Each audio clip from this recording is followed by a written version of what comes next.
against to. Guard?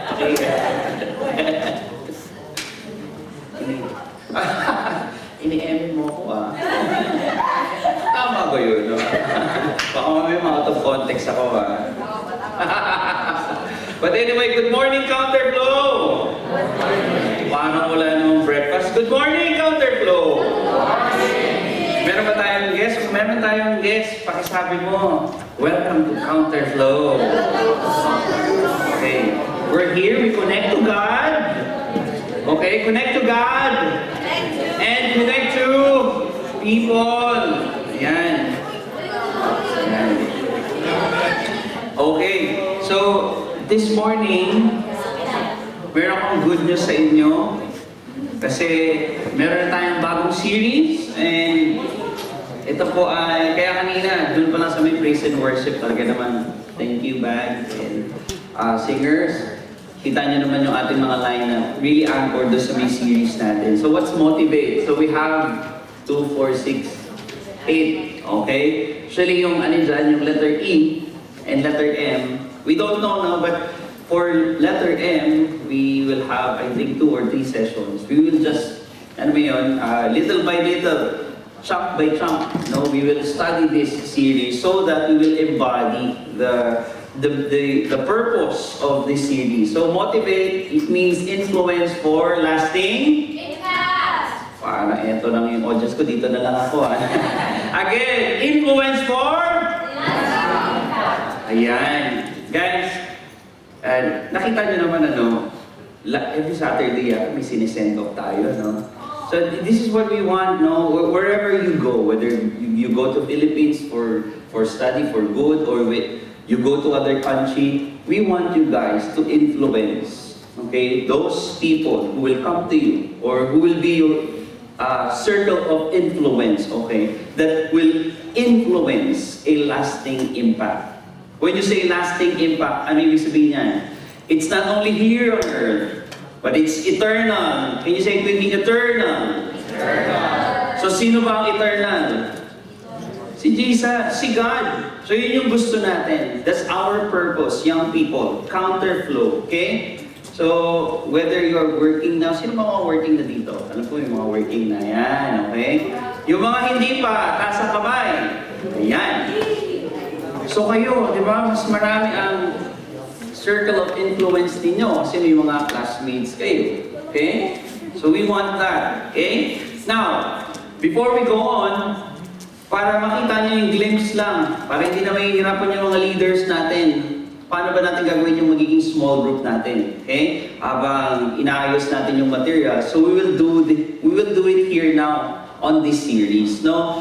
May I request, punta kayo doon sa mga groupings na ninyo. And we will do this series, the whole series, into a small group setup. So, the kuyas and pastor, we will just facilitate, okay? And you guys will discuss, okay? All the topics in this series. So, sige, go. I'll give you 1 minute. 1 minute, Okay, go.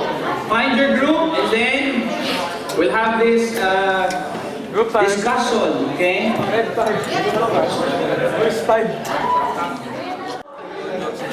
Okay na tayo, guys. So guys, ito ang mangyayari in your small group na. Pagdating ng time na we have our worship celebration, the Counterflow every Saturday. But aside from every Saturday, you will have your own small group. Okay, you will have your own small group leaders. Okay, and may materials kami na ibibigay sa inyo where you can meet during the weekdays. Kaysa naman pumunta kayo sa mga mall kung saan nagkakape kayo. Eh habang nagkakape kayo, bawal yung palang coffee yata mga young people. Nagko-coffee na ba kayo? Yes. Why? May ganun din, ha?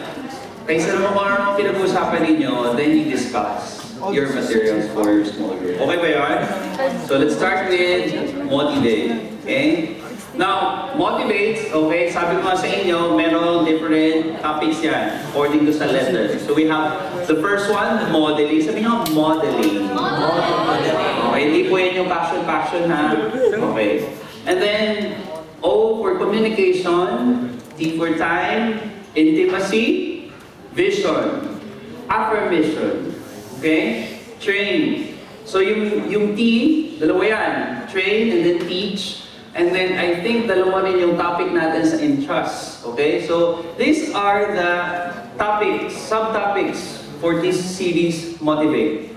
Now, why motivate? Because God desires for each family to be healthy. Sabi mo sa katabi mo, you know God wants you to be healthy. Okay. Pag sinabi naman to be healthy, sobra naman kayo, para naman lagi physical lagi eh. Si pastor nga tumataba oh. Okay? God desires for each family to be healthy. Your family and your family encounter flow. Okay? So when you say family, hindi lang yung family niyo, yung biological. You have different families, okay? Maybe your friends, you're in school, your classmates, and then here encounter flow. Okay ba yun, guys? And your small group. So that's your family, and you know God wants your family to be healthy. Now let's go to the first topic, modeling. Okay, now I want you to go to your Bible, okay? That's why we ask to bring your Bible, okay? Kasi ito yung magiging format. Right after the opening prayer, since we prayed a while ago, let's go to the topic, and then right after that, let's read the following verses, which these are the verses that, you know, we will study, okay? In a way, hindi katulad nung mga dati na parang seryoso, no? Sisimplify natin, but the main, okay? The main, sige, pasok lang, welcome to Counterflow, where we connect people. Okay? Now, what I want you to do is read the verse. Okay? So, tatlo yung verse na yan. Connected yan to sa main topic natin. What's our topic for this morning? Modeling. Okay. So, you have 1 Corinthians 11, verse 1, Titus 2:7, and John 13:15. Now, when you read, after you read, okay, the three verses, what I want you to do is this. You paraphrase it. Okay, example lang yan. Okay? So read the text carefully. Be sure you understand the text fully. Okay? Right? You're paraphrasing your own words. That's why we ask you to bring your Bible in your journals every Saturday. Diba? See, may surprise lagi. Kaya nga, diba sabi ni Lord, be wise, be prepared. Kasi anytime, He will come. So kapag hindi kayo prepare, wala kayong Bible, wala kayong journal, good. Joke lang. Tinatakot, okay? So next Saturday, okay? May grace tayo kasi, di ba? May grace tayo rito, okay? So next Saturday, no, we expect, coming from the leaders, that you bring your own Bible in your journal, okay? So consider each point of the original text. How do you do that? Read the verse. Now, if you don't understand the context, read the whole chapter. And if you don't understand the context pa rin, when you read, after you read the whole chapter, then read the whole book. Pero syempre, hindi naman natin magagawa yun ngayon kasi limited tayo sa time. That's why I have an example here. Here's an example from NASB, from Acts 9:26-27. It says, when he came to Jerusalem, he was trying to associate with the disciples, but they were all afraid of him, not believing that he was a disciple. Now, paano mag-paraphrase? Okay? From the Message and from the Living Bible. Tanda ko? Okay, so the original. Let's say for example, yung kanina 3 verses na pinakita ko sa inyo, yun yung parang nandito sa main first column natin, yung NASB. Now, ipa-paraphrase mo ngayon. Okay, sabi dito, when you paraphrase, okay, parang you're retelling it in a way na may kasama kayo, may friends kayo. Ngayon, ngayon sa small group ninyo, how do you understand the words? Paano yung, kumbaga parang nangusap sa inyo yung words, that's the time that you will retell it. Like for example, sabi dito, when he came to Jerusalem, on the paraphrase version, back in Jerusalem, he tried to join the disciples, but they were all afraid of him. They didn't trust him one bit. Now the next paraphrase, upon arrival in Jerusalem, ano yung hindi nawala? Jerusalem. Still there. Kasi location is very important. He tried to meet. Okay?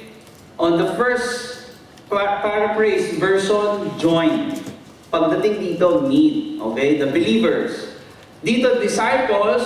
Dito, believers. Okay? Same lang din naman yun. Kasi all the disciples believed that the Lord Jesus Christ. Okay? And then, all afraid of Him. Dito, but they were all afraid. Same. Yung translations. Trust Him one bit, they thought He was faking. See that? Andun pa rin yung main context, yung main thought ng verse. You will just paraphrase it in a way kung paano mo na-gets. Kung paano mo fully na-grasp yung verse, yung message. Nagkakaintindihan tayo, guys? Did we get it? Now, punta tayo ulit dito. Let's do it. Let's paraphrase it. Okay? Pwedeng Tagalog, pwedeng Taglish. It's up to you. Okay? So, paraphrasing. Be imitators of me, just as I also of Christ. Sample, okay? Copy me, as I copy Christ. That's paraphrasing. Okay? You copy what I do, what I say, as I copy what the Word of God, what the Word of Christ. The verse. Ito. Lahat ng ipaparaphrase mo nasa screen. Okay? 1 Corinthians, Titus 2:7, John 13 and 15. Okay? Yes. Yung tatlong verse na to, iparaphrase mo and then share it to your group. Okay? Parang lalabas mo na din sa pag may ginawa sa I guess, marami pa kayo na sharing time, but let's go. Okay lang, just stay in your group. Let's go to the lesson now. Now, why is it, why is it that the observation, the read it, the talk about it, first, okay, first doon sa may way no materials natin, okay? In order for us to assess and evaluate kung yung mga discussion ba natin na ginawa is really, talagang connected talaga doon sa topic natin, okay? So, the three verses that I gave you a while ago, here's the main lesson. We're talking about, what's our topic for this morning again? Modeling. Okay, model Christ at home. And when you say model Christ at home, hindi lang sa bahay. Modeling Christ should start at home and should continue outside the home. Okay? And that's integrity. Hindi ka double standard. Hindi ka two-faced. Okay? So this is our goal for this topic, that we model Christ at home, in our family, to our parents, to our siblings. And then it's the same thing when we go out. Same thing, our family experience, hearing from us, words and actions, everything. Same thing then, that when we go out, these are the things that people will see, people will hear, and people will experience. Kasi isa lang yung identity natin. Our identity is in Christ. That's why He's our model. Okay? So values are more caught than taught. Again, values are more caught than taught. It's easy to say, okay, be a good boy, be a good girl. But the question is, how do you do that?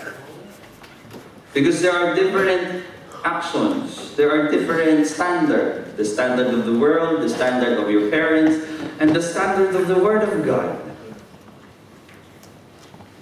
Which is the main reason why we have this topic. You guys, okay, I know that you have different backgrounds coming from your different family. Okay? And there are values that you learn from your parents. There are words, the way you say words, things, the way you react or your response, you learn it from your parents or maybe from your grandparents kung kasama nyo dito. But here's the thing, okay? May mga bagay, may mga actions, may mga words tayo that we've learned from them na hindi nakaka-please the Lord. Okay?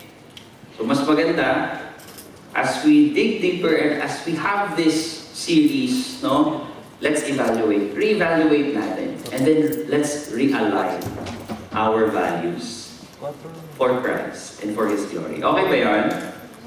Okay. So, I don't want to say that nakuha ko na lahat ng to. Hindi. Okay? I'm still learning and this is what I want, no? Let's do this, guys. Lahat tayo. Okay?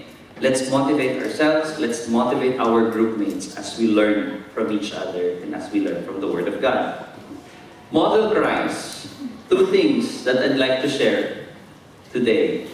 First one, in order for you to model Christ at home and outside, first, you need to learn how to obey. Can you say it to your seatmate or to your group mates? Ephesians 6:1, it says, "Children, Obey your parents in the Lord, for this is the right thing to do." Kuya Edman, Kuya Pastor Edman, what if First commanded. nakikita yung sinasabi ng tatay or nanay ko nakaka-displease sa Lord? Mag-o-obey ba ako? Obey. Pag sinabi ng Lord, don't believe in God, should I obey them? May ano pa siya? May Who say yes? Taas ang kamay. command. Say, sino namang no, Pastor? Sino hindi magtataas kasi hindi niya alam? At hindi magtataas. Pastor ka pa talaga. You will not raise your hand, no? In any kind of questions. Of course, no. Pastor? Parents sabi, obey. Look at the verse. Obey your parents in the Lord. That's very important. Kung merong instructions, kung merong mga ways, kung merong mga words na sinasabi, parents mo, teachers mo, lahat ng mga elders, nakakilala mo. If you think that, wait lang, it's not the standard from the Bible, then don't obey. But, here's the thing, you can correct them with love. Can you tell the person next to you, correct them with love? You can tell your parents that, Mom, sorry if I may. I will disobey, I will not follow that because here's the Word of God says. Pwede yung i-reference sa Bible. That's why we're here. We're learning from God, right? We're learning principles coming from the Word of God. Then you share it. If you think that it's not in the Bible, then do the right thing. 2 Timothy 3:16, the Word of God can correct, can rebuke, can teach, can reprove, anything. Walang ano yun, exception yun. Kahit matanda or bata. Bata or matanda. Use the Word of God. But when you correct somebody, ka-level mo, same age mo, or older than you, sabi ni Jesus Christ, do it with love. For this is the right thing to do. Okay? If that one will correct your parents, your siblings, older siblings, then do it for the glory of God. Tell the person next to you again, obey. Okay? Now look at the example. Kasi baka sabihin nyo, sinabi lang ni Pastor. Look at the greatest example. Si Jesus nung young people pa siya. Look at this. Then He went back. Sino yung He? Si Jesus. Kasi then He went back with them. Sino yung with them? His parents. Si Mary at saka si Joseph. Listen to this. Returning to Nazareth and remaining in submission to them. Saan galing si Jesus nitong time na to? Galing siya sa temple. Okay? Kasi hinahanap siya na wala siya eh. Talagang kabadong-kabado yung parents niya. Asan na yung anak natin? Pero hindi nila alam, nandun sa templo. At alam nyo, do you know kung anong ginagawa ni Jesus during that time? Nagtuturo siya. Tinuturuan niya yung mga high priests, yung mga Sadducees. Ganun kalakas si Jesus. Okay? Sasabihin nyo, kasi naman, Pastor, si Jesus yun eh, God siya. But sorry He's 100%, 100% God, 100% human. God in human form. And He exemplified this so that tayo, okay, na nandito ngayon, kaya rin natin. Kasi kinaya ni Jesus eh. Sabi niya, his mother continued to treasure. Nagalit ba si Mary at saka si Joseph? Hindi. But you know what? Si mother, si Mary, yung mommy niya, his mother continued to treasure all these things. You know what? The meaning of that word, treasure? He keep it. He keep it every day, every moment.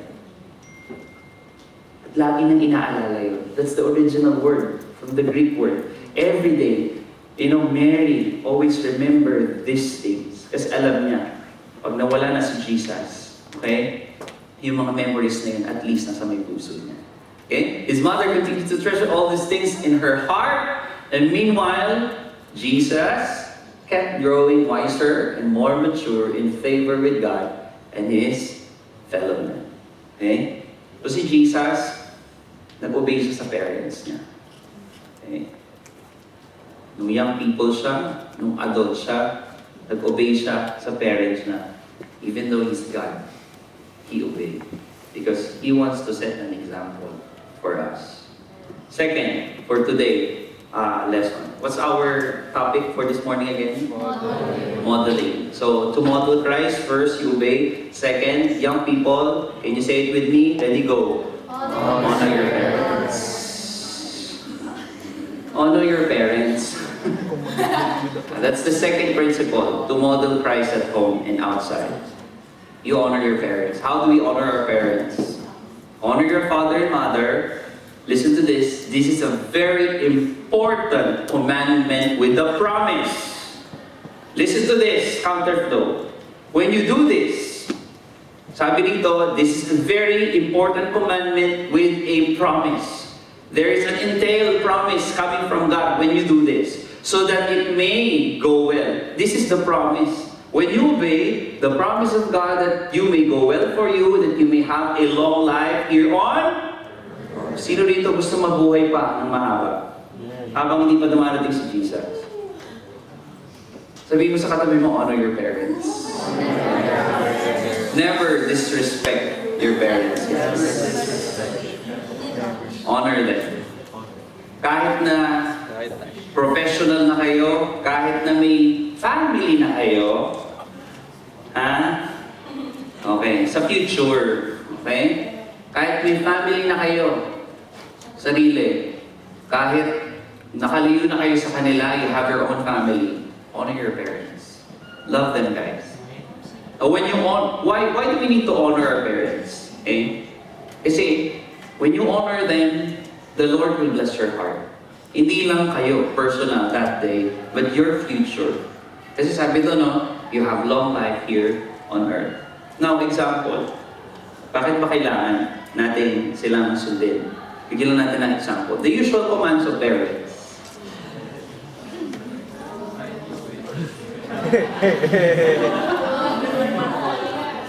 Okay, before kayo, nagre-react na naman kayo eh. Hindi umaga, hindi. Now, these are the commands of parents. Now, Hindi umaga, hindi umaga. Shh, quiet, grabe oh. Talaga naman oh.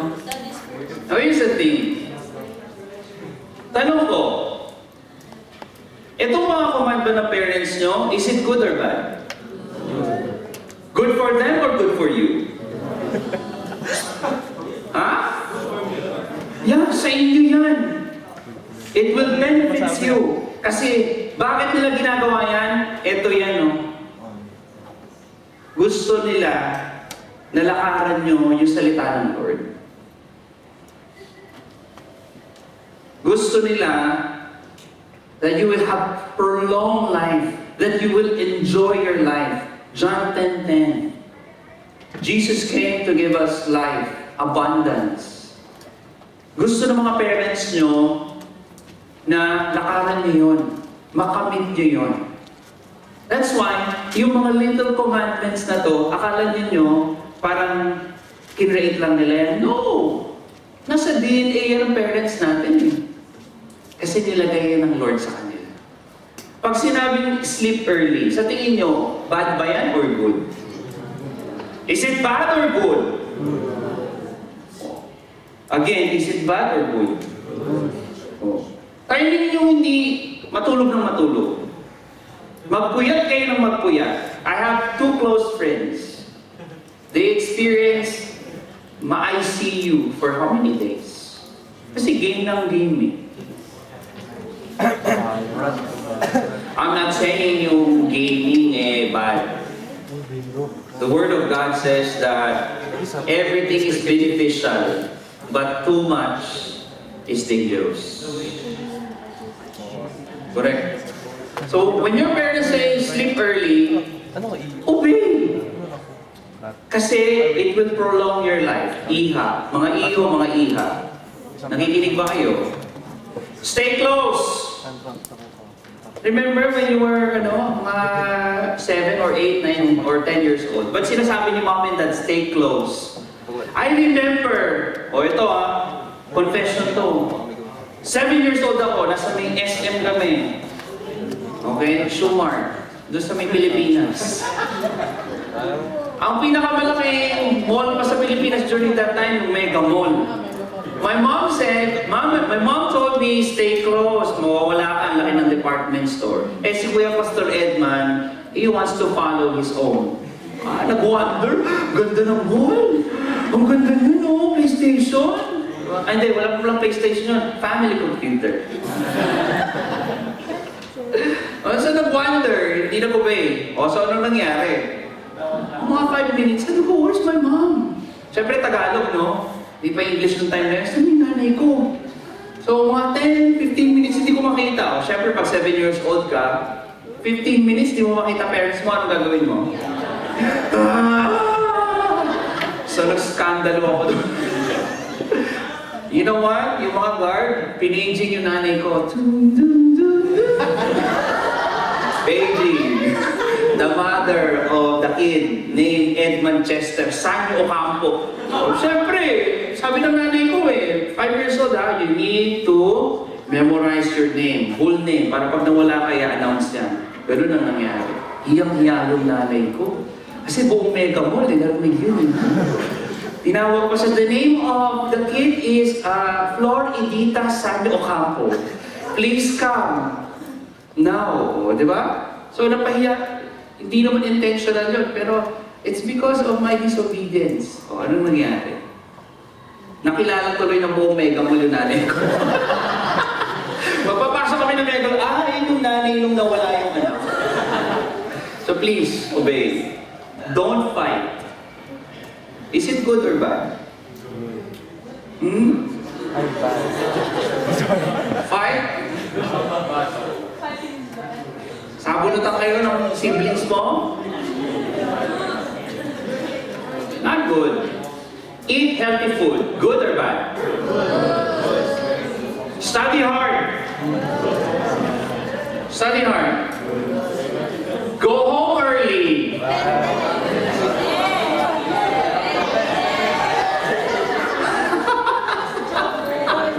Go home early.